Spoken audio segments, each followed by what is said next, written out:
Well, good morning. Welcome to Flightlines, the stories behind the stories. And my guest this morning is Dr. Chris Kaay, who's an expert in artificial intelligence and happens to be my neighbor from across the street. And, I I met his wife one morning checking the mail.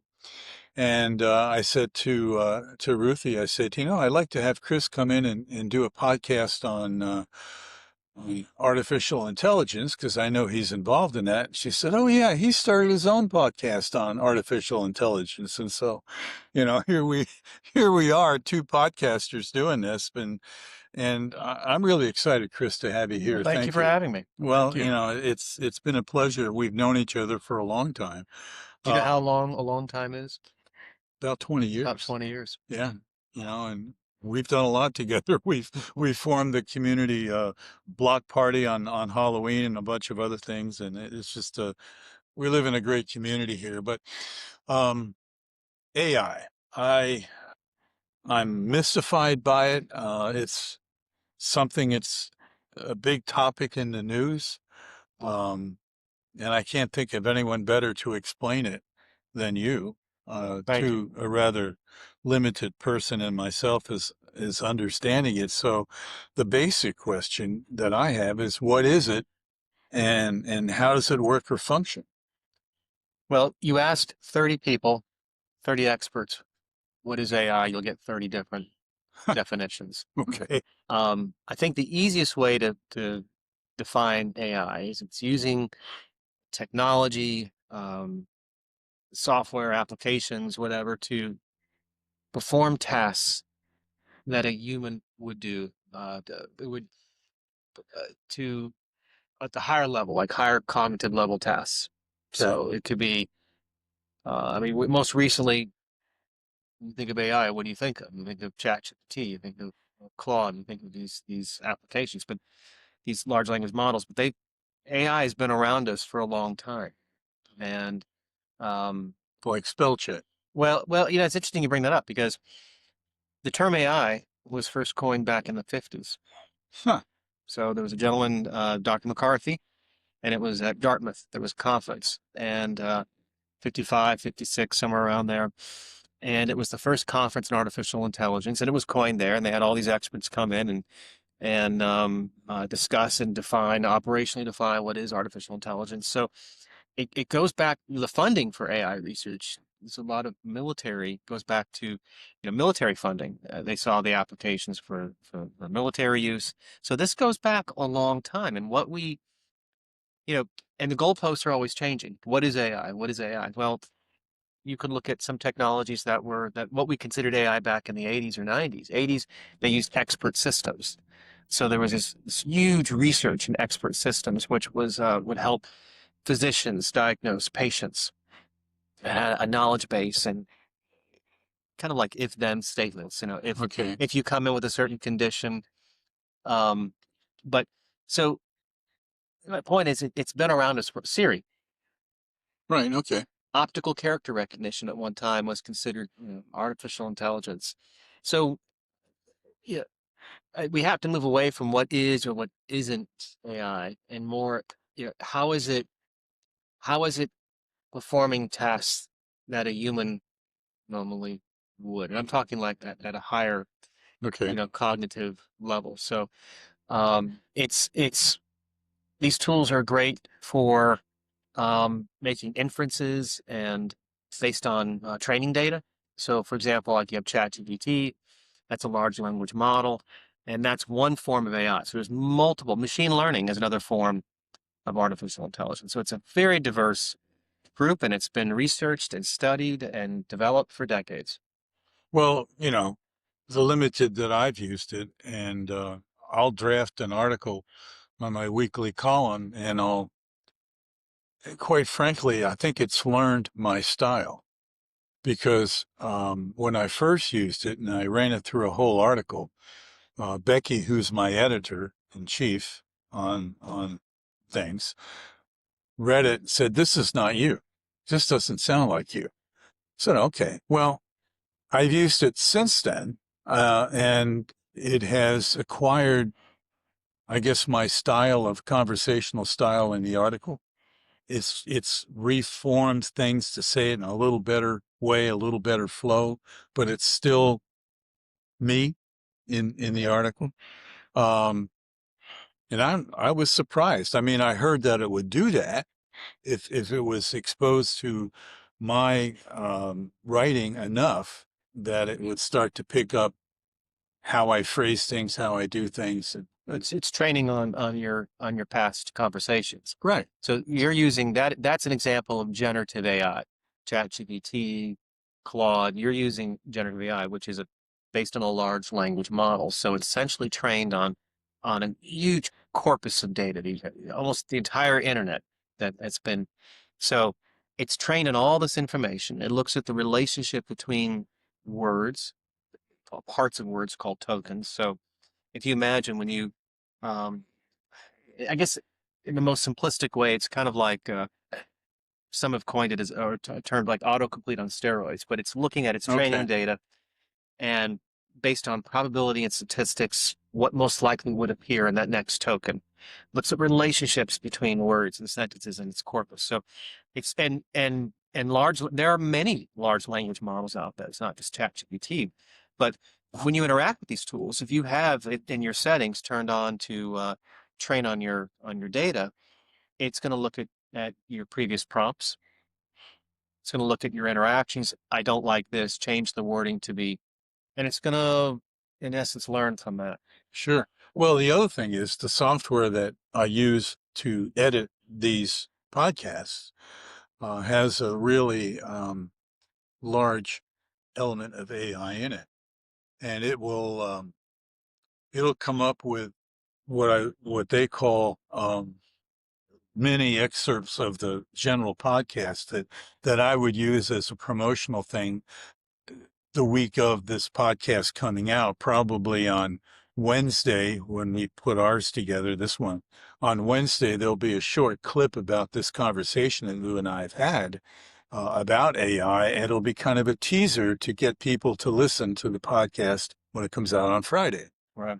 You know, and I've done that with a number of other podcasts, but I let the AI element of the software on Riverside to do it for me. You know, and it'll give me 6 or 8 different options of excerpts that it's pulled out of the podcast to say, this may be what you want to say, or this is something that it was a nugget that was in the Right. conversation. Yeah, I find that pretty interesting. And, you know, and again, when you talked about machine learning, what do you mean by machine learning? So machine learning goes back many years, and its applications include learning patterns from existing data.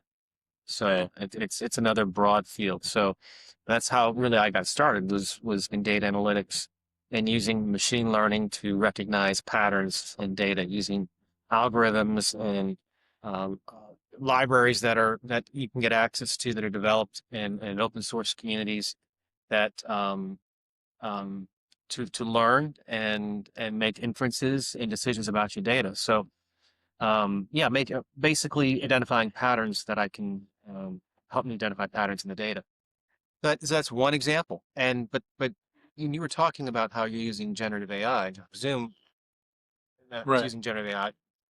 Um, it's embedded in many applications. Of course, you're browsing. You've got your AI summary, which is controversial because of the quality of the output. But um, vendors are integrating these tools, AI tools, everywhere.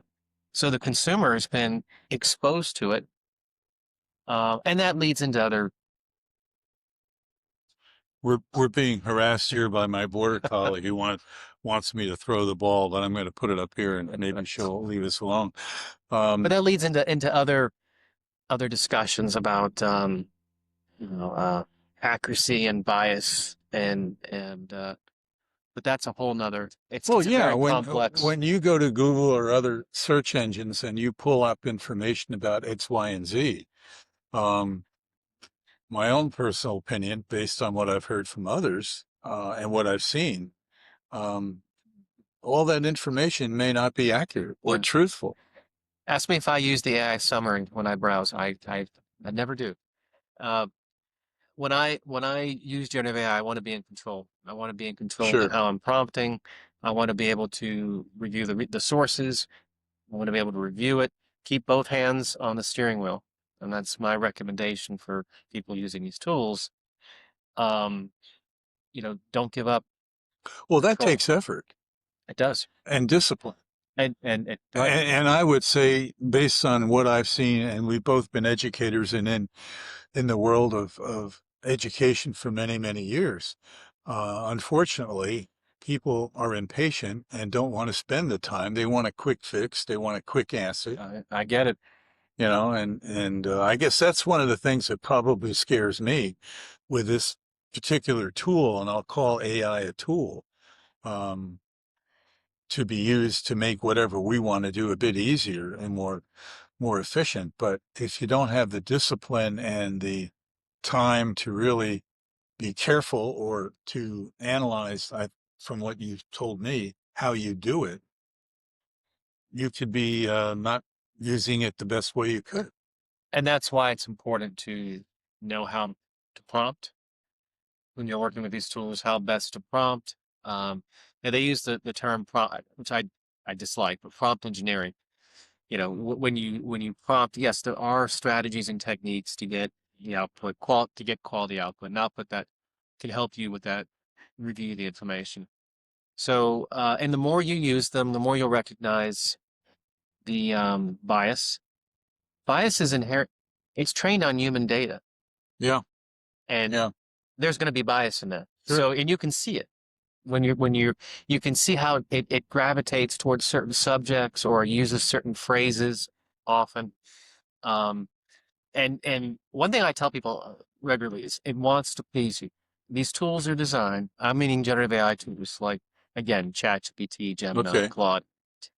They're designed to want to please you. They're going to provide output that that you will like, that will read well, will be very convincing, but they can make errors with confidence, just like a person. okay, So you have to scrutinize, you have to push, um, you have to push back, and it's quite a yeah. It sounds like you're talking to a person, and you're not. Don't humanize it, but recognize that these are flawed tools. it's going to be reflective Sure, of sure. what you want and what you used to doing. Well, you mentioned that you've spent a good part of your career in data and data management and those types of things. So, um, when I first met you, you were in Hardy County, and then you went over to South Florida, what's called now South Florida State College, as an administrator. So, and you were dealing when I was there as a director of adult ed for a short time. You were dealing with a lot of data. In fact, you helped me process a lot of the data that I had to deal with, which I'm still confused about. But you made the shift and you decided to go in another direction, and you now are involved in what Castle AI Consulting, is that That's my business. your business? So tell me about that, and what do you guys do? And more importantly, um, we've had what we call our driveway conversations over the years, to come out and talk about different things. But what was the shift? How did you make that shift from doing something for an organization and doing something for yourself? It wasn't easy, and there's always inherent risk when you start your own Sure. business, and it's easy to get comfortable. And I was at South Florida for 15 years, Yeah. for a while, and good work, good people, enjoyed it, but you get comfortable, and then you start thinking, is this what I want to do for the rest of my life? Or is this all there is? Is this all there is? Yeah. And I remember one day walking up the stairs thinking, I can spend the next X amount of years here. That's great. Or there's a big world out there. And especially as these generative AI tools started um, um, getting on the scene, I realized that no, I could probably go out there and start showing people how best to use them on their businesses, how best to use them in their personal lives. And I wanted to travel more. I wanted to visit other locations, and it's a big world out there. Yeah. Why not So go out and see it? so it took months to really decide if I wanted to do this. And you support from Ruthie, my wife. A lot of talk, a lot of discussion, and you save, you build up, you prepare yourself, you do your diligence, and I'm glad I did. I glad I did it. I I can't imagine me not having made that decision. Now you're working with some other people in this group. Uh, I have people that I work with kind of like on a as a contract type basis. So I might need their expertise in a certain area, but it's mostly me, and I'd say good percentage is me. But that's what I love doing, and it's very diverse. So it's not only working with government and educational institutions, but my experience with accreditation. So I work with colleges on accreditation matters, Sure. institutional research effectiveness matters. In this economy, you've got to be very diverse. You've got to be very diverse, I Yeah. guess, in your skill Yeah. sets. So AI is just part of what I do. I Wall number two. We're working on border collie management here. But anyway, go ahead. no, just being diverse. So Yeah. um, so the data analytics piece hasn't gone away. That's just one piece of what I do. So you have to be diverse, and but the AI piece touches, I think, everything I do Well, I in would some think way. that diversity is something that is interesting and keeps you Yes, the curiosity yes, to keep exploring. Um, and you and I have shared some common themes. Before I made the decision to go back into education, I was basically a consultant. Um, my track was I was a Dale Carnegie area manager for Southern Wisconsin, and I enjoyed it. It was a lot of fun. But I just got burned out on the evening classes, and so I decided to make a shift and try to get back into the classroom. And at the time, there weren't that many teaching openings. It's cyclic how things go. But people started calling me up and saying, would you come to my company and do this X, Y, and Z program based on the network I had from Carnegie training? And I taught all their classes. The ones I enjoyed the most were the management seminars. And I said, no, no, no. If you want the dog and pony show, talk to Fred Pryor, some other, they come in, do a thing, and then they leave. I said, that's not what I want to do. And I kept saying, no, no, no. And finally, I said to folks that called me up, I said, look, here's the deal. I'll work for a minimum of 6 months on a retainer, and the only person I'll report to is the top person in the company, the president or the CEO or whatever. And people started saying, what do you mean? I said, I'm not going to deal with the vice president of HR or this training, that training, because whatever we develop and do, who's ultimately accountable? The CEO or president. And I said, unless we decide on what needs to be done and how it's going to be measured and what's going to be successful and not, we're nowhere. And so I started, confronting the CEOs, and I'd ask him, as a result of whatever we're going to do, how will you know it's successful and how will you measure it? And if they couldn't answer those questions, they weren't ready to do anything. And I told them that. I said, you're not ready. And it started building and I started doing it. And what happened to me was I was all over the country doing different things in different places. And I suddenly realized that, yeah, it's fun. It's interesting. I was making a good living, but it really wasn't what I wanted to do.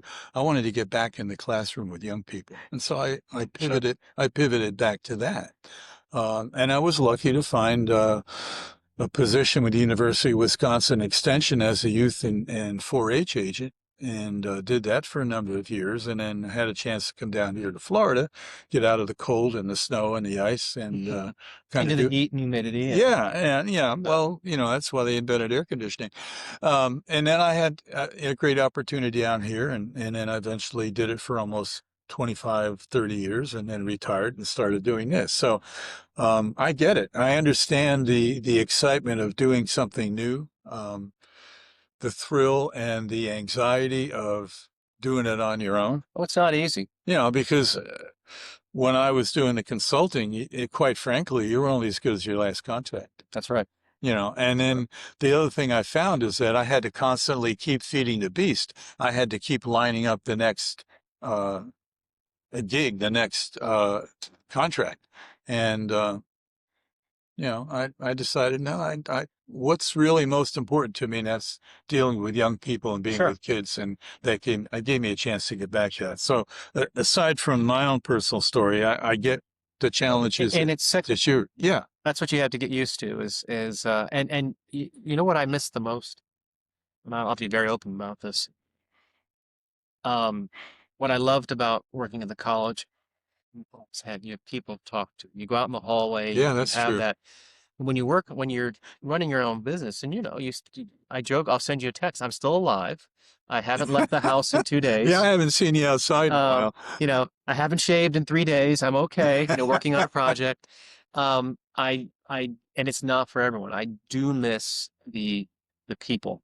Yeah. I miss the hallway conversations. I miss going into someone's office and that's so valuable. This kind of goes another topic, but when you're working in an organization, you have to nurture, when you see two employees just out, by the water cooler, if you will, or whatever, talking, that's okay. People that's building relationships, your connections, and whether, 90% of it could be work related, another 10% is how. Well, I'm lucky because this whole community engagement project with a podcast is sponsored in a way by the Sebring Regional Airport Authority, because I still have the office that I had when I ran the school program at the airport. And they let me keep it to continue to support what we're doing with this podcast and the community relations. So I don't go in there all the time, maybe a couple times a week, but it does give me that interaction. You have to have that. And I'm somewhat part of the team at the airport, so I know what's going on because I'm reporting and talking about a lot of the developments that's going on at the airport, which are significant. But, I get that whole thing.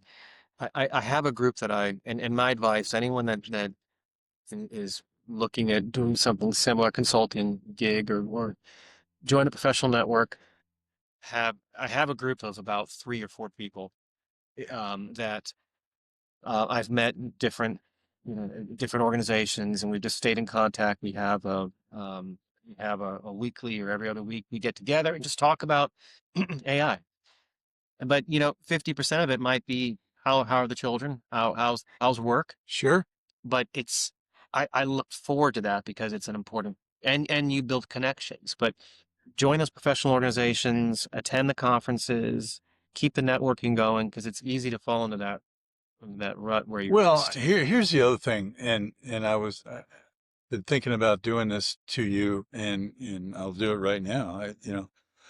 Get up off your butt and walk across the street, and we'll have a cup of coffee right here. We don't have to have a podcast or anything like that, but just get out and stretch your legs, and we'll talk about who knows what. You do have to do, that is, Yeah. yes. So if, your neighbors, your friends, you have to make that time, take a walk around the block. Yeah. I will be sitting in the chair sometimes Ruthie will leave for work. She comes back. And you're still sitting there. Have you moved? And I'm sitting there in front of the computer doing my stuff. No, I find myself in that trap because once I do a podcast, then it takes a fair amount of time to edit it.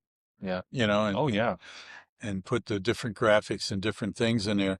But, let's get back to specifically about AI. Now, we talked about the generative type of AI where it's reacting to the data and the types of things. But what types of challenges or hazards could we face with AI? I won't say getting out of control, but do you have 2 hours? Yeah, well, a lot. So what are some of the concerns? There's a lot. And we've touched on some of them. Trusting someone's very happy. Oh, I know. Oh, yeah. We Bill, want to come know here. about AI too. Get We've down. got a guest here. Come Um, there's a lot of concerns. So we touched on one, and that's um, I think probably one of the top ones. To keep people using these tools and just completely trusting the output and not scrutinizing, not double checking sources and questioning the output. But here's an example: coding programs. Over half of production code, depending on which survey you look at, is generated by AI. on. And I think the term is vibe coding. You've got someone basically sitting in front of Claude or ChatGPT, using it to generate code through natural language processing. I'm talking to it, and you could create a single app, or you might create parts of a larger program, but not fully understanding the code and the implications. So they're generating this code, generating these applications, not understand, and it can produce very bloated. I've spent my whole life programming. And when I look at AI generated code, and trust me, it's good. Some of it's very good, but it can be very bloated and it can be very inefficient. There's security risks, especially if you're producing these applications and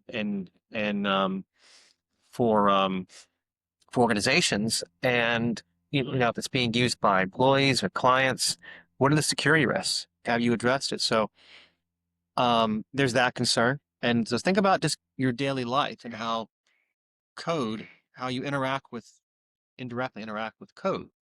You know, tools you use, your car, applications that you use in your computer have code, and that's generated traditionally by people.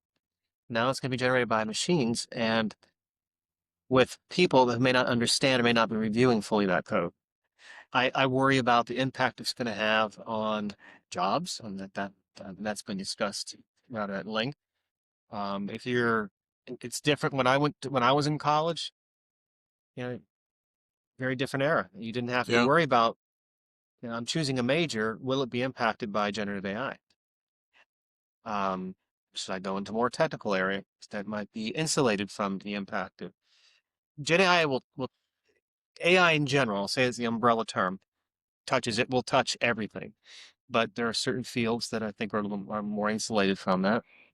Um, there's misinformation, people for nefarious reasons producing misinformation using generative AI. You can have hacking. You can have people, you know, uh, spear phishing, hacking attempts, also, just black hat type of activities. So, yeah, but that's where education's important. People have to be aware. I mean, everyone, I don't care how old you are, you have to be aware, not at the engineering level, but the fundamental understanding of how these tools work, what they impact, how they're flawed, and ultimately make the decision, am I going to use it or not? But Hmm. it's going to become harder as they get embedded in applications everywhere. It's going to be harder to live your life away from these tools. So then that gets into political, do we legislation and laws protecting consumers, and that's a whole nother um, topic. But in the U.S., it's very fragmented. You have state level, Yeah. Yeah. and unlike in Europe where they have a more unified AI policy. So, not to get political, but I worry, do we, how do we protect consumers? How do we protect people from scams, from all sorts of, you I think, Florida recently, a couple of years ago, I think, had passed a law about using generative AI for political ads. But these are Yeah. all at the state level. Right. And it's really a national problem. It's a global problem. Yeah. Yeah. Well, we're, our political environment right now is way out of control as far as the information that we're being given and having to sift through to find out what's really truthful and what's. Facebook, go on social media. That even YouTube, so much content is generated by AI. And this is, I'm going to shift my things that concern me. I'm going to shift one up a little. I haven't mentioned yet, but it's up there. We are polluting our history. What I mean by that, images are getting modified, changed, Well, yeah. and it's becoming very difficult unless there's fingerprinting technology to identify what. Whether it's real or fake. Right. I mean, I recently looked at some photos, World War II era photos. Now I know some were real because I've seen them when I saw them when I was a child, but it's getting increasingly difficult to discern, is this AI generated or not? So, there are ways So our whole history could be changed. to be changed, unless the image there. I mean, there's fingerprinting to identify if it's AI generated. There's technologies to run an image through but for the casual person who's going to be scanning Facebook, they're not going to be saving that image and then running it through an application to determine if it was AI generated. And it will get harder and harder. AI generated text. There are patterns that are consistent with, there are patterns that you can identify that are consistent with AI writing, but it's not foolproof. And I'm not a fan of that. I'm not a fan of tools that detect AI writing because they're false positives. It affects certain groups more.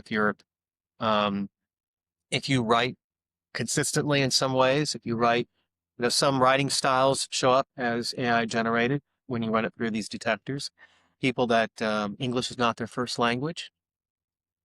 So teachers have to be very careful when they're using these tools because of the false positives. The world is, and teachers shouldn't spend time policing. So now it's another layer of work and things they have to think about when they're teaching. How do you test? How do you gauge whether someone has learned something when these tools are out there? Well, you just unlocked an issue that actually came out in my article today in the newspaper, Friday edition. And I wrote an article about it, and I purposely didn't put it in the newspaper because I felt it would create even more controversy on our present issues with our school district. But my solution to what's happening, we're in crisis in education, especially in our school district, because of declining enrollment. And to make a long story short, I think if we're going to deal with the issue of declining enrollment because the students are going some other place at a private school, academy, or whatever it might be, instead of going to the school district, because now parents have the option of using money from the state for school choice. Okay. And I'm in favor of school choice. I think parents need to have the option of doing what they feel is best. But when it comes down to the school district, I think they need to develop a delivery system that's as good, if not better, than what is available alternatively for the students. And my answer to that, which I think would be somewhat protected against AI, would be hands-on project-based learning. Sure. Because, if you're building an airplane in our aviation program, or when I was at Lake Placid building Adirondack chairs and selling them, an AI is not going to build that chair and put it in a box and ship it, you know. Then if you take your high school curriculum and integrate all your core elements and blend it into your project-based learning paradigm, then you get some real significant investment by the kids because they want to be there. They're having fun. They can see the results of what's going to happen and what options are open to them in the future because they've gained some insights into this particular discipline, whether it's manufacturing or whatever it might be. Then we have some real significant learning. And I would say that would be somewhat immune to AI taking it over. Yeah. Generative AI, I remember 2, 3 years ago was presenting, and I didn't want to seem alarmist. I was presenting to a group of educators, and I said, this will spotlight how outdated our educational practice, not just K through 12, but higher ed are. Yeah. They worked decades ago, but now it changes how we assess, how students should learn. We have to totally, I don't want to, the system has to be, and there are faculty and It's going to be a teachers. revolution. It's not an evolution. And I see it as an opportunity. Yeah. I do see it as something good. We have a disruption. It's scary. And I talk to educators quite a bit, and there are some that are certainly very, very concerned because how do I just can't give an assignment anymore and have the student go home and write a paper. So what do I do? Who's writing it? But is going back to, do we just eliminate generative AI from the curriculum? No, they're going to be exposed to these tools out there as adults.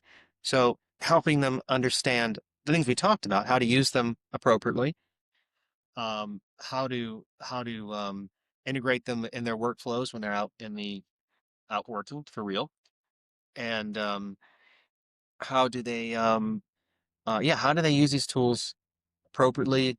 The ethics, transparency, Well, morals. when you get down to education, how do we measure success? I mean, and you know this being a statistician, there's qualitative and quantitative measurements. And when I look at higher education, what's the result we're trying to achieve? Well, in my opinion, it's getting people to think and understand and interpolate what they're learning and how they may apply it. Um, but we're trying to get people to think and sort out and solve problems. But if you basically delegate that responsibility of thinking and analyzing and giving it deep thought before making a decision, if you delegate that to an artificial way of coming up with a perspective, then you've one cheated yourself and cheated other people that you're going to be interacting with. And that's a scary thought. Softening of skills that are important to use these tools effectively. So what I mean is you can use generative AI to help you code, but if you have a strong foundation in coding, programming, you can use these tools very effectively. Sure. Make it more S- efficient. Right. So you still have to have the foundation. I think faculty and teachers, they should be taking the lead in helping with these huge changes that have to occur in education. There are some wonderful things that I hear, very creative things that that faculty and teachers are doing. Um, but they need support, they need guidance, they need resources, and that's nothing new. They need resources to do, and they need time. And this is not just in education, but just in really businesses or clients I work with. What I find most is they need time to experiment and use these tools. If it's you can't just it can't be a top down and say you shall use them. I like my approach is you provide them access to tools with guardrails. You give them structure, but let them experiment. Let them figure out where it works best, what works and what doesn't work. They're the content experts. They know their jobs best.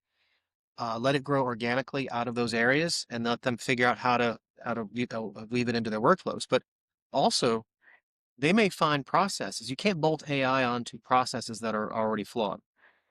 Yeah. So it's an opportunity to say a business is integrating generative AI into their organization.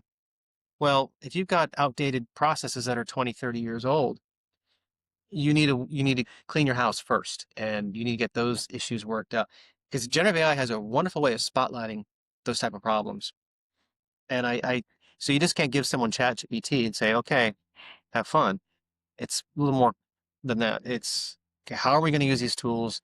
What do we need to change in the Well, the thing that struck me as we're chatting here, in my pilot training, um, there's two significant things that happen. One is you have to pass your written, and there's the knowledge of the airspace and regulations, and that's one element of it. And the other is the physical aspects of actually flying the airplane. And flying the airplane is the easy part, but what the most critical function is what's called situational awareness, is understanding the what ifs once you get up in the air and what you would do to plan your flight or whatever it might be. To understand, if this happens, then I need to do this. I mean, it's a situational awareness. And it seems to me that would be the same kind of situational awareness that we need to have about AI. It's what you're talking about, is helping people understand what it is and what it isn't. because there's a lot of misinformation out there. Yeah. There's a lot. When I hear people talk about the subject, there's some Um, yeah, there's misinformation and misunderstanding about what it is, and no, it just didn't parachute on us, 2 years ago. How you were, people don't generally don't realize how much of their daily lives are impacted by technology, and we're becoming so disconnected from understanding how things, again, not at the engineering level, but understanding how things work and impact us. And so, for example, if I use a particular AI service, what are the risks? How are my data being used? Um, how does it impact my life, et cetera? And unfortunately, these companies are not always fully don't fully disclose that to us. So I worry a lot about security and how my data is being used. So before I sign up for a new service, okay, for example, if I sign up and decide to use, Claude, which is a large language model, I want to read, okay, how are my data being used? Are my conversations being saved? And you can turn that off in the settings. You can turn off, is it training on my data? But ultimately, I tell people, assume that everything you type, everything you enter in when you're using a large language model, assume that it could potentially come back, because Wow. there's been decisions at the court level, um, that have said that, yeah, you'll have to release those conversations if there's Yeah. so In the everything, discovery assume process. everything, and I remember even well before generative AI, what you type in that browser, what you save, what you type in, or you type, and what you save on your computer could potentially.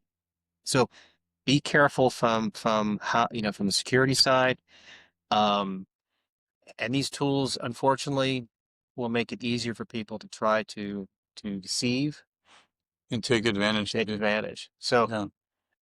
I know colleges are doing a pretty good job. Community colleges doing a great job at offering workshops for older adults, for example, but also integrating, even universities and colleges integrating it into their curriculum, so students are more aware Sure. of these tools.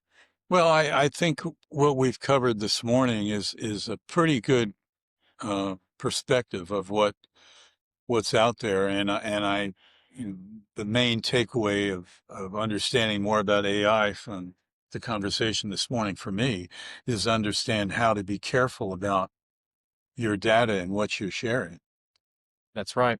because I won't say Big Brother's watching out there, but like you said, everything is uh, has potentially to be recorded, and we're using the internet so often. I mean, I buy a lot of stuff, as a lot of us do, on Amazon, but every time we buy something, that also records the thing we bought and our tendencies. So now I'm getting all these things It's a about, commodity. yeah, Your data is a commodity. similar things that I might be interested in. Um, but anyway, thank you for My being here pleasure. this My morning. pleasure. And folks, I think what we're going to try and do as we roll down the road here with AI and having my friend and neighbor next door that I'm going to lean on him as we get further down the road here about more developments, because AI is going to be in our face in so many different ways uh, that we're not going to be able to avoid. But I think forewarned and educated is the best way to be responsible Right. in how we use it and how we're affected by it. So I appreciate the time. My Thanks, pleasure. Thank Chris. you. Uh, Enjoyed it. Dr. Chris Vanderkaay, neighbor and owner of Castle AI Consulting. So if you got an idea you want to learn more about it, well, I'll give you the contact information for Dr. Vanderkaay. But thanks again. And Thank thank you. you all for tuning in to Flightlines, the rest of the stories behind the stories. And if you want to find out more information, there's some things on our website, flightlines.com. And if you like what you heard and saw this morning, don't be afraid to hit the subscribe button. But again, thank you for tuning in. Have a great day, and God bless.